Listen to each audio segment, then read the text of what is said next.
Sila ang tunay na dapat magpaliwanag sa taong bayan kasi ito'y kwarta, pera natin.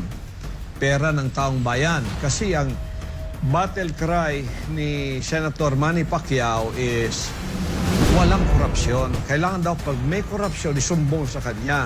Bago sana siya umalis, sinali na sana niya ito ang pag-imbestiga sa kanyang sarili. Kasi taga-Sarangani siya. Ito napakalaki, nakalanglang dyan. O, di bumabalik sa mukha mo yung sinasabi mo. Bakit kinu-question mo muna yung mga departamento na under kay Pangulong Duterte? Sinabi ng Pangulo, patunayan mo, huwag kang umalis. Lahat ng mga korupsyon dyan na sinasabi mo, ilahad mo.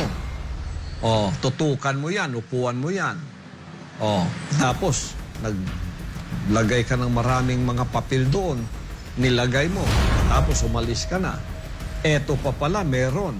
Nasa bakuran mo, Senator Manny Pacquiao.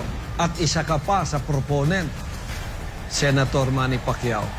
Isa ka sa proponent. Napakalaki, hindi mo ba nakita? Ayan na, may sinasabi ang Bible dyan eh. O, sinasabi ni Jesus Christ. Sabi niya, bago mo kunin ang troso sa mata ng iba, bago mo kunin ang muta ng iba, tingnan mo muna yung troso nakahambalang diyan sa mata mo. Di ba sinabi niya yun? Nasa Matthew yan eh. O, tingnan ninyo. Sige, pakibasa. Mateo 7:3, Pastor. At bakit mo tinitignan ang puwing na nasa mata ng inyong kapatid? Ngunit hindi mo pinapansin ang tahila na nasa iyong sariling mata. Ano daw yun? Yung hindi mo pinapansin yung tahila? At bakit mo tinitignan ang puwing na nasa mata ng inyong kapatid? Ngunit hindi mo pinapansin ang tahilan na nasa iyong sariling mata. Pakikardyan mo nga para mabasa natin kung makardyan ninyo kaagad yan. Bakit mo daw pinapansin yung muta ng iyong kapitbahay? Pero yung tahila na nasa iyong mata, hindi mo napapansin. Ito ang mga naglabasang malisyoso at fake news sa social media kasunod ng paglalantad ni Senador Manny Pacquiao sa katiwalian at anomalya sa mga hensya ng pamahalaan. Sa post ni Butch Ruiz Balyao, binanggit nito ang pangalan ni Senador Pacquiao sa umano'y 3.5 billion peso project na Sarangani Sports Training Center. Ayon kay Balyao, inabandona daw ang proyektong Sarangani Sports Complex. Pero ang maling balita, ikinalat pa. 3.5 billion peso Sarangani Sports Project ni Senator Manny Pacquiao ay isa ng abandonadong building at kinakain na ng matataas na damuhan sa paligid. Kabilang sa sumausaw sa tinahing issue si Apollo Kibuloy, leader ng sektang Kingdom of Jesus Christ. Si Kibuloy din ang founding chairman ng Sunshine Media Network International. Pero ano ba ang katotohanan sa likod ng kumakalat na fake news? Ano ba itong lugar at pasilidad na pinag-uusapan? Ang issue ay tumutukoy sa Sarangani Sports Complex na nasa Alabel, Kapitolyo ng Sarangani Province. Taong 2016, isinulong ng pamahalaang panlalawigan ng Sarangani ang renovation at pagpapatayo ng modernong sports complex sa bayan ng Alabel na pinlanong pondohan ng 300 milyong piso. Gagamitin ng pondo para ayusin ang sports complex sa compound ng Kapitolyo na mahigit 2 dekada na, ayon kay Governor Steve Chongyan Solon. May 2 phasing sa pagpapatupad ng proyekto na sinimulan sa huling bahagi ng taong 2017 na may paunang pondo na 100 million pesos. 2018, muling napondohan ng 100 milyong piso ang proyekto. Regional Office at Sarangani Engineering District ng DPWH ang gumawa ng proyekto.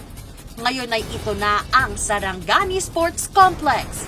May Olympic-sized swimming pool, isang multipurpose sports event building, at 7 dormitory buildings.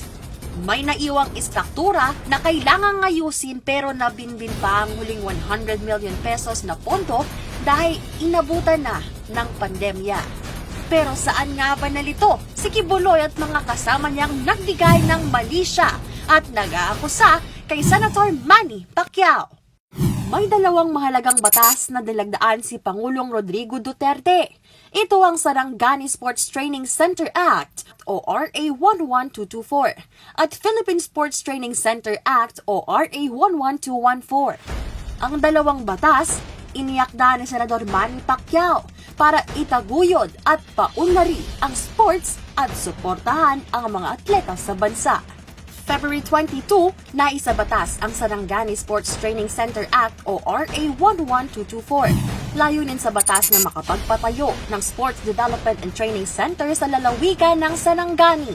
Nakasaad din sa batas ng pamahalaang panlalawigan ng Sarangani, pamahalaang lokal ng Alabel at Philippine Sports Commission ang magsasagawa ng mga kinakailangang hakbang upang i-upgrade at gawing moderno ang naitayong pasilidad.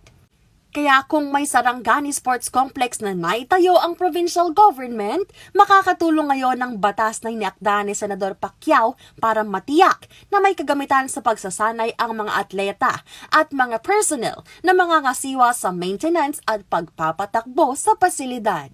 Maliwanag din sa batas ang pagmumula ng pondong manggagaling sa Office of the President, PSC at local budget ng probinsya ng Sarangani at Alabel. Pero dahil sa pandemya, nakabimbi ng implementasyon ng batas. Meron palang 500 million budget ang unang administrasyon under Republic Act 11214 na sinakop na nitong Republic Act 11214 which is the Philippine Sports Training Center as opposed to the sports facility nga ginatawag Sarangani Sports Training Center.